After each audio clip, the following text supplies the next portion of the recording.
So in this video, we're going to go over the Softmax function in PyTorch. So first we'll go over how to load the dataset. Then we'll go over how to create a model, go over how to train a model, and then we'll view the results to get a better understanding of what's going on. So let's go over to load the dataset. So we'll import the common modules used before, but we'll also include torchvisions.transforms as transforms, and this provides us a lot of useful transforms for computer vision. We'll also import torchvision.datasets as datasets, and this has a lot of useful pre-built datasets that are used in the literature, and it's very helpful when comparing your model to other models. So we'll load the dataset, and we'll have a train dataset. We'll set the parameter train equal to true, and for the parameter transforms, we'll input the object transforms.tensor, and this will convert our images to tensors automatically. And then for a validation set, we'll do the same thing. And just to note, we're technically using this as a test data set, but let's stick with the same conventions throughout the course. So the first element of the train data set contains a tuple, and the first element is the image, and the second element is the label or class, and similar for the second element, and so forth. So let's take a closer look at this tuple. So the first element of the tuple itself contains the image, which is a float tensor of 28 by 28.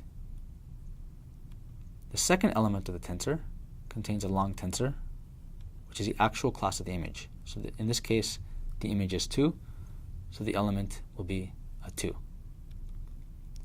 So let's go over how to create the model. So we'll use our Softmax classifier, and we'll have a 28 by 28 image. So we'll concatenate that into a vector, and we'll look at the actual elements. So the actual vector, or 1 by d tensor, will be 784. And just to note, it's an actual row tensor, not a column tensor. So we'll have our input dimension and our output dimension, and because we have 10 classes, our output dimension will be 10. So we'll create a model.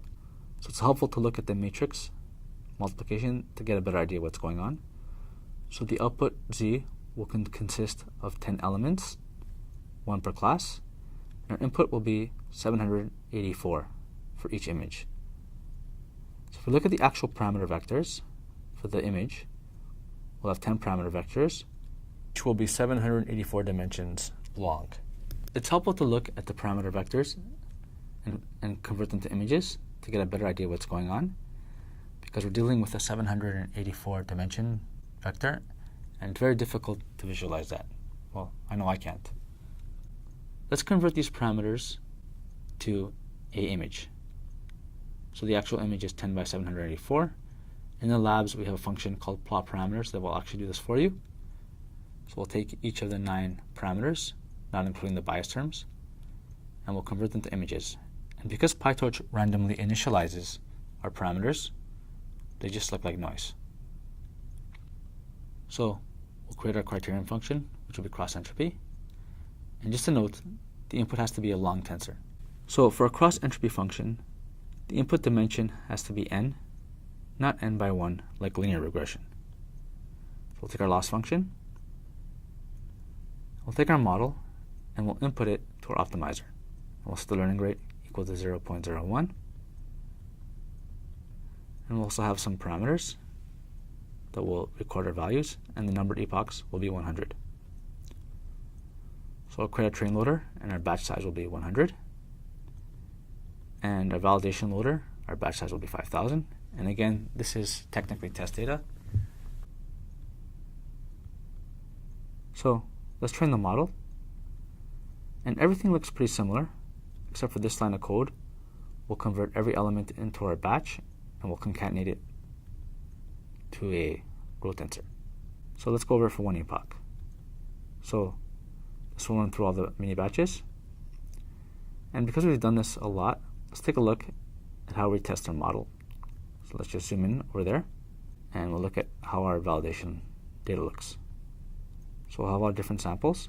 And this line of code will produce an output, and then this line of code will find the maximum element. So let's take a closer look at this line of code.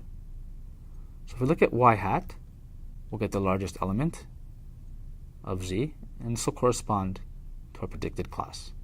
If we look at y_test, we'll get the actual class. So what happens when we compare them is we'll get a binary vector. And what this binary vector does is whenever the results are equal, it'll produce a 1, and when they're not equal, it'll produce a 0. So we'll simply sum these up, and for this little toy example over here, the result will be 4. So we'll convert that to an accuracy and store it. So we can review the results, and we can see as our total loss decreases on our training data, our accuracy on our test data actually increases.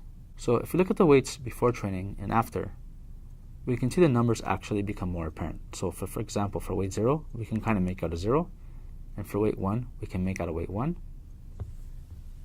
So basically, the parameter vectors are becoming similar to the actual images.